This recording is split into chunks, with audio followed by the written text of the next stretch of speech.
Gambar 6.2 menggambarkan bagaimana biaya dalam variabel costing dengan metode harga pokok pesanan mengalir.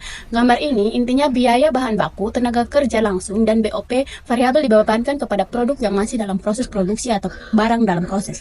BOP pabrik tetap, biaya pemasaran, dan biaya administrasi dan umum dicatat secara terpisah. Ketika produk selesai diproduksi, biaya-biaya yang dibebankan kepadanya dipindahkan ke akun persediaan produk jadi.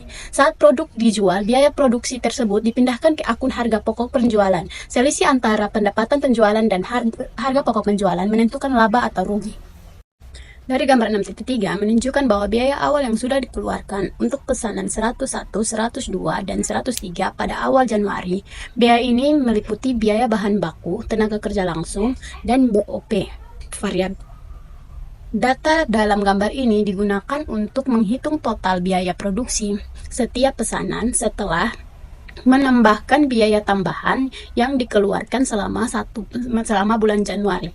Gambar 6.4 mencantumkan biaya tenaga kerja langsung yang dikeluarkan untuk setiap pesanan 101 sampai 104 setiap bulan Januari. Data ini termasuk jumlah jam kerja langsung dan upah langsung untuk setiap pesanan. Data ini digunakan untuk menghitung biaya produksi tambahan selama bulan Januari yang kemudian ditambahkan ke biaya awal, yaitu gambar 6.3, untuk menentukan biaya total produksi setiap pesanan. Gambar tersebut menunjukkan pencatatan biaya dalam proses produksi, khususnya bulan Januari. Mari kita uraikan detail per bagian. Pencatatan pemakaian bahan baku dan bahan penolong. Bagian ini mencatat penggunaan bahan baku dan bahan penolong selama Januari.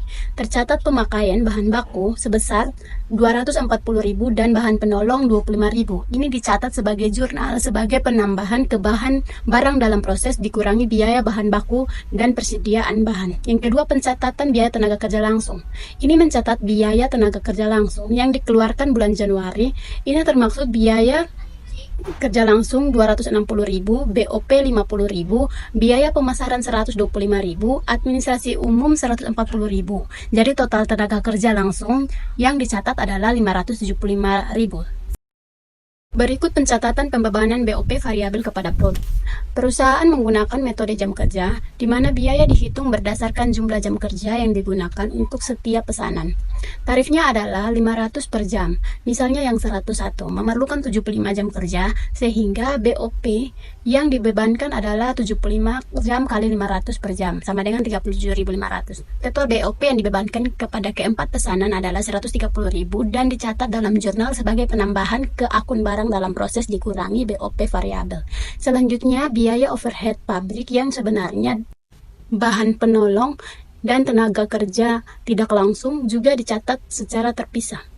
Yang berikut saya akan membahas gambar 6.5 sampai 6.8 menunjukkan perhitungan harga pokok produksi untuk pesanan 101 sampai 104. Setiap gambar menunjukkan rincian penambahan biaya bahan baku, biaya tenaga kerja langsung, dan BOP selama bulan Januari.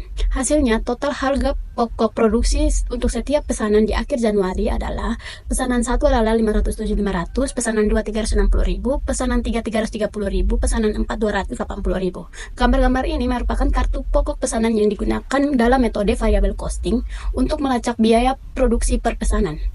Pada pencatatan harga pokok produk jadi, pesanan 101 sampai 103 telah selesai diproduksi dan siap dijual. Oleh karena itu, harga pokok produksinya telah dicatat dan termasuk dalam persediaan produk jadi, sehingga dijumlahkan yaitu 1.197.500 dan kemudian dicatat di dalam jurnal. Nah, kenapa pesanan 104 tidak termasuk? Karena masih dalam proses produksi, artinya belum selesai diproduksi sehingga masih tercatat dalam barang dalam proses. Pencatatan penyerahan produk kepada pemesan, dua pesanan telah selesai yaitu 102 dan 103, menghasilkan pendapatan total yaitu 1.400.000. Biaya produksi langsung atau harga pokok penjualan untuk pemesanan tersebut adalah 867.500. Setelah penjualan, nilai persediaan barang jadi tetap 867.500, menunjukkan bahwa seluruh produksi bulan Januari telah terjual. Dengan demikian, laba kotor sebelum biaya tetap adalah 532.500, yaitu dapat dari 1.400 dikurangi 867.500. Analisis laba rugi yang lebih rinci termasuk biaya tetap terdapat dalam gambar 6.9. Mari kita bahas. Gambar 6.9 adalah laporan laba rugi dari PT Eliona untuk Januari. Berdasarkan metode variabel costing, menunjukkan bahwa laba bersih dari perusahaan ini adalah 130.500 yang diperoleh dari pendapatan 1.400.000 setelah dikurangi biaya variabel 1.054.500 untuk menghasilkan laba kontribusi 345.500 dan kemudian dikurangi dengan biaya tetap 215.000. Trik 10 menunjukkan alur biaya produksi dan non-produksi dalam sistem variable costing dan metode harga pokok proses.